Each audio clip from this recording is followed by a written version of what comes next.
Merci, mesdames, messieurs, chers jeunes, d'être avec nous pour ce nouveau bulletin d'information. Au menu de cette édition, insertion socio-économique des jeunes.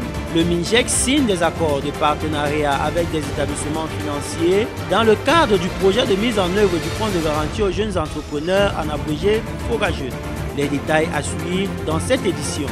Nouvel agenda et nouveau plan d'action au Cameroun pour le programme Jeunesse, Paix et Sécurité porté par les Nations Unies. La concertation entre les différentes parties prenantes a livré son rendu mercredi dernier. Enfin, une nouvelle fournée de cadres de jeunesse est livrée à la fonction publique de l'État. La sortie solennelle des animateurs issus du Centre national de jeunesse et des sports de Koubi a eu lieu le vendredi dernier sous le regard vigilant du ministre de la Jeunesse et de l'Éducation civique. Mesdames et messieurs, voilà pour le sommaire.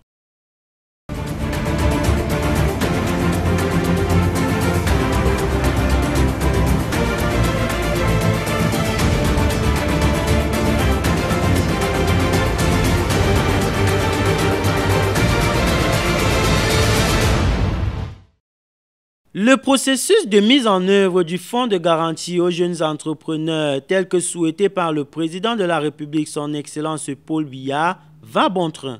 Le mardi 9 juillet dernier, c'était le moment pour les différentes parties prenantes d'apposer solennellement leur signature sur les textes qui vont réguler cette collaboration entre le gouvernement, représenté par le MINJEC, et les différents partenaires privés. Manuel Romuald Abeng était à l'hôtel Djega Palace pour l'occasion. Fournir un ensemble de services financiers et non financiers aux jeunes entrepreneurs camerounais du terroir et de la diaspora, en vue de leur insertion socio-professionnelle dans les domaines prioritaires d'import-substitution, tel était l'objectif poursuivi à travers l'enrichissement de son assiette de partenaires, effectué lors de la cérémonie de signature de conventions de partenariat et du manuel de procédure financière entre le ministère de la Jeunesse et de l'Éducation civique, les institutions financières et les centres de gestion agréés, dans le cadre du projet de mise en œuvre du Fonds de garantie aux jeunes entrepreneurs, FOGAJEUNES. Cette nouvelle structure, vous l'avez suivie, qui capitalise à la fois les ressources Revolving Fund du FONIGE et celles du PT Jeunes, a pour mission de fournir un ensemble de services financiers et non financiers aux jeunes entrepreneurs camerounais du terroir comme de la diaspora, en relation avec les autres programmes gouvernementaux et non gouvernementaux en faveur des jeunes, afin de faciliter davantage leur accès au crédit auprès des institutions financières dans le développement de leurs projets entrepreneuriaux. Pour les partenaires qui viennent de rejoindre le navire, il est question de soutenir l'État dans la promotion de l'entrepreneuriat jeune. Ils disent par ailleurs leur satisfaction quant au mécanisme de garantie qui est une motivation majeure pour les banques. Notre but, c'est d'accompagner l'État à atteindre ses objectifs. Vous voyez que le problème de l'entrepreneuriat jeune au Cameroun, c'est un problème de financement. Et le ministère de la Jeunesse et de l'Éducation civique a trouvé une parade en créant un fonds qui pourra permettre d'accompagner la jeunesse camerounaise à entreprendre. Les banques ne sont pas très favorables à financer parce qu'il y a un problème de garantie et souvent aussi il y a un problème de financement des projets en démarrage. Mais avec le FOGAJEUNES, on a tous les outils qui ont été mis en place pour pouvoir accompagner des jeunes et ceux qui sont en démarrage et qui sont déjà en activité, même s'ils n'ont pas de garantie. Pour les centres de gestion agréés, il sera question d'accompagner techniquement les jeunes entrepreneurs dans la création d'entreprises, le suivi fiscal, ainsi qu'à la gestion et la tenue de la comptabilité en vue de la réalisation de leurs projets. Nous intervenons dans le cadre de l'accompagnement à la création et au suivi fiscal et comptable des promoteurs sélectionnés pour le programme de FOGAJEUNES. Nous sommes très heureux de faire partie de ce projet-là. Notre but est de mettre à niveau tous les entrepreneurs qui viennent se lancer parce que généralement ils ont des projets, ils savent qu'ils doivent se lancer, ils ne savent pas comment tenir une comptabilité, quelle forme juridique même choisir pour pouvoir créer leur entreprise. Donc nous sommes là pour les assister durant ce programme-là à ne pas faillir au niveau du plan comptable et fiscal. Le ministre Mounouna Futsu, satisfait de cette collaboration, a salué l'engagement des institutions financières présentes pour leur participation à l'insertion socio-économique des jeunes en matière d'offres de services de qualité à l'endroit des bénéficiaires. FOGAJEUNES. Le FOGAJEUNES venait à moi et me disait « Allez, il y a de l'espoir, tu peux le faire, tu peux oser pousser les portes, tu peux oser faire entendre ta voix car pour toi, j'ai un financement, j'ai de l'argent qui a, loin de ce A de arrogant, loin de ce A d'avilissant, mais qui a ce A de assurance, qui me donnait d'aller vers les défis, de les affronter et de les faire tâter au pire. Restons dans le domaine de l'entrepreneuriat jeune pour parler de ces projets financés par le plan triennal spécial jeune. Suivons à cet effet notre reporter Nadège BBTM qui a rencontré un jeune chef d'entreprise ici à Yaoundé. L'entrepreneuriat jeune a le vent en poupe et le ministère de la Jeunesse et de l'Éducation civique y veille à travers la mise à disposition de financements, notamment dans le cadre du plan triennal spécial jeune. Nous sommes au quartier Nkolbison à Yaoundé où Asuga Tsanga Donald Parfait fait tourner son entreprise. Il est le promoteur de Seven Group. Nous faisons dans le domaine des technologies de l'information et de la communication et davantage dans les services informatiques et les services numériques. Les employés sont à pied d'œuvre, chacun essaie de faire son travail. Ils sont au nombre de 3, 2 qui travaillent en journée et 1 qui travaille en soirée. Des employés bien occupés et avec l'effervescence des vacances scolaires. Ici, nous faisons dans les saisies, nous faisons dans les travaux en ligne. Donc, quand je parle des travaux en ligne, on parle des recensements, des attestations d'immatriculation, la déclaration des impôts. Ici également, on a un centre de formation, considéré comme un centre de formation. Bon, comme cette période-ci, nous sommes dans la période des vacances, on accueille les stagiaires.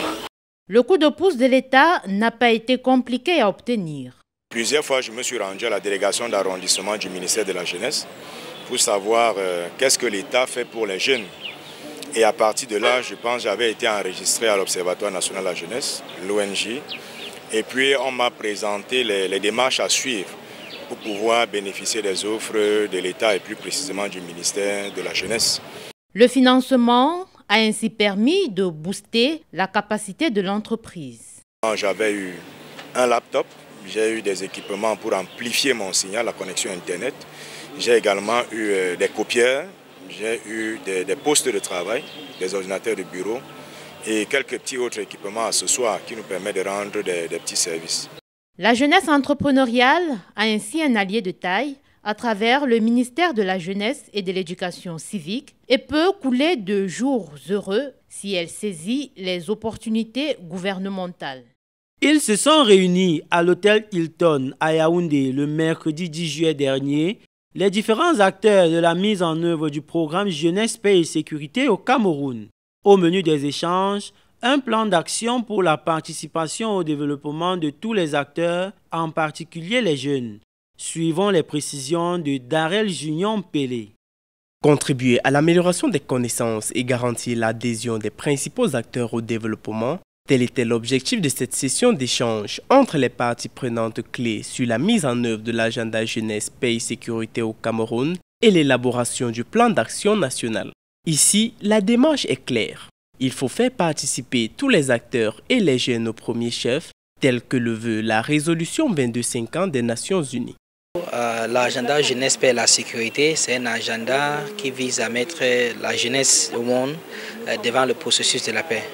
Parce que depuis longtemps, quand il y a la violence, on dit que ce sont des jeunes. Mais cet agenda a été adopté par le Conseil de sécurité des Nations Unies et qui vise à renforcer tout ce que la jeunesse au monde est en train de faire pour promouvoir la paix. Et au niveau du Cameroun, c'est un agenda vraiment important, surtout avec la présence du Conseil national de la jeunesse qui regroupe toute la jeunesse camerounaise pour assurer qu'on peut avoir la paix dans notre pays. Il est question, à travers le plan d'action Jeunesse, Paix et Sécurité, de protéger les jeunes des effets néfastes de la guerre et promouvoir leurs efforts dans la consolidation de la paix. Pour le ministre de la Jeunesse et de l'Éducation civique Monona Futsu, un plan d'action sur la jeunesse, la paix et la sécurité est une boussole qui doit conduire au développement d'une synergie d'action. Ensemble, nous devons développer la synergie des actions pour que nous devenions de véritables ambassadeurs, je l'ai dit, des mendiants de la paix. Pour ma part, je puis toujours vous assurer de notre engagement constant à œuvrer sans relâche en tout temps à vos initiatives qui concourent aux actions engagées par le chef de l'État, son Excellence M. Paul Biya, Vice-chambre de la promotion de la jeunesse et apôtre de la paix en vue de satisfaire les besoins d'éducation, de formation et d'insertion socio-économique des jeunes. Les différents partenaires, à l'instar des organisations de jeunesse, les agences du système des Nations Unies présents à ces échanges, ont alors ainsi pu réaffirmer leur engagement à parvenir à un plan d'action qui retrace la situation réelle des questions de jeunesse. Réarmement moral et civique pour les agents de la police municipale de l'arrondissement de Yaoundé 1er. Désormais, le MINJEC, à travers ses éducateurs civiques, sera impliqué dans la formation de ces acteurs sociaux. Ils étaient d'ailleurs présents lors du lancement de la formation le 11 juillet dernier dans les locaux de la mairie du dit arrondissement. Sur place, Fernando Nana. L'actualité brûlante fait ressortir un incivisme grandissant sur la voie publique, avec une récurrence d'actes de violence opposant les conducteurs de moto-taxi aux agents des polices municipales dans diverses localités. Pour répondre à ce problème, le programme national d'éducation civique par le réarmement moral, civique et entrepreneurial s'est déployé avec le concours de la commune auprès de cette cible afin de contribuer à l'amélioration de l'indice de développement du capital humain. Alors, le réarmement moral en lui-même va leur permettre de pouvoir affronter les oppositions, affronter les usagers, affronter tous le vis-à-vis pour mieux, non pas les frustrer, mais amener les gens à comprendre qu'il est important de vivre ensemble, qu'il est important d'avoir une certaine posture qu'on a en société. Ainsi, pour le professeur Pascal Koumawa, coordonnateur national du PRONEG Réamos, il s'agit de rendre la police municipale plus respectueuse des valeurs civiques et morales et apte à travailler avec les populations dans un esprit de vivre ensemble. Une formation saluée par le représentant du sous-préfet de l'arrondissement de Yaoundé 1er qui a profité pour demander de saisir cette opportunité en or qui leur est offerte avec les différents modules afin de mieux exercer leur métier sur le terrain. Cette formation va se dérouler en 3 séances. Nous commençons la première séance aujourd'hui avec 2 premiers modules. La deuxième séance se tiendra le 25 juillet avec 3 modules et la dernière aura un seul module. Et à la fin, bien évidemment, nous aurons les parchemins. La formation sera tournée par la remise des parchemins aux différents participants. À travers une prise en main par les cadres du MINJEC formés à la préparation militaire supérieure spécialisée, ces agents vont être arrimés à la rigueur et à la discipline nécessaires pour un meilleur encadrement des populations dans les marchés et autres grands carrefours de la cité capitale. La marche du PRONEG Réamos vers un changement des mentalités de toutes les populations prend ainsi sa vitesse de croisière. Ils ont passé 2 ans au Centre national de jeunesse et des sports de Kribi pour une formation en encadrement des jeunes et en accompagnement communautaire. Les cadres de jeunesse de la cuvée 2024 ont reçu leur diplôme de fin de formation vendredi dernier lors d'une cérémonie solennelle présidée par le ministre Mounou Nafutsu.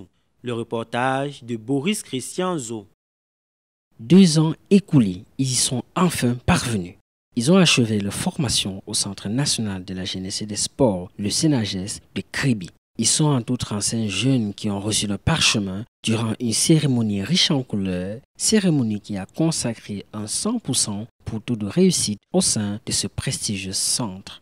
Éducateur civique au service de l'impôt substitution et du patriotisme économique, c'est ainsi qu'a été baptisée cette promotion à l'adéquation avec la politique nationale d'impôt substitution impulsée par le chef de l'État, son Excellence Paul Biya. Nous les avons appelés à aller partout sur le terrain, sensibiliser les populations en général, les jeunes en particulier, à s'engager dans la production et la transformation des produits locaux et les sensibiliser également à consommer le Made in Cameroun. Les lauréats, désormais ambassadeurs du label Made in Cameroun, ont pris l'engagement solennel d'agir avec probité morale portée par l'intérêt général. Après la formation, ils sont déterminés à mettre en pratique leurs acquis théoriques afin d'être des acteurs du changement auprès de la jeunesse. La formation que j'ai reçue au CNAGES de Kribi, c'est une formation qui ne me permet pas d'attendre au bureau. elle me permet d'être sur le terrain, aller discuter avec le jeune, aller comprendre qu'est-ce que le jeune, quelles sont ses difficultés, pourquoi il n'arrive pas à s'insérer, pourquoi il n'arrive pas à s'auto-employer, pourquoi il n'arrive pas à économiser, pourquoi il n'arrive pas à consommer sur le plan local. Résolu, déterminé, mais heureux. C'est donc dans une ambiance festive, une ambiance des grands jours que les lauréats de la cuvée 2022-2024 du CNHS de Kribi ont célébré ce moment qui marquera à jamais leur parcours, passage à la vie professionnelle, une vie professionnelle dédiée à la construction de l'édifice national. C'est tout pour l'actualité de ce matin. Merci de nous avoir suivis. Je vous souhaite une agréable journée.